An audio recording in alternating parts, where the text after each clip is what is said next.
વલસાડ જિલ્લામાં ઉપરવાસમાં ભારે વરસાદ નોંધાઈ રહ્યો છે। ધરમપુરમાં કોઝવે પર પાણી ફરી વળતાની સાથે જ હાલાકી સર્જાય છે।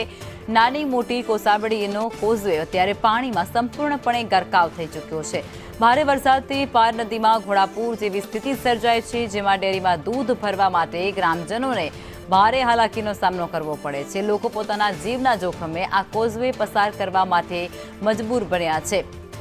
અત્યારે ટીવી સ્ક્રીન પર જે દ્રશ્યો ચાલી રહ્યા છે, જે તસવીરો ચાલી રહી છે, તેના ઉપરથી પણ અંદાજો લગાવી શકાય છે કે કઈ પ્રકારે કોઝવે અત્યારે પાણીમાં ગરકાવ થયો છે અને એ કોઝવે પર વહેતા પાણી વચ્ચે જીવને જોખમમાં મૂકી અને જે માલધારીઓ છે, જે પશુપાલકો છે, તે પોતાનું દૂધ ભરવા માટે જતા હોય તે પ્રકારની સ્થિતિ, હાથમાં એ દૂધનો કેન સાથે આ રસ્તાઓ જે કોઝવે પર પાણી પસાર થઈ રહ્યો છે તે રસ્તો પસાર કરવા માટે આ તમામ પશુપાલકો મજબૂર બન્યા છે। વલસાડના આ દ્રશ્યો છે જે સામે આવ્યા છે। ભારે વરસાદને કારણે કોઝવે પાણીમાં ગરકાવ।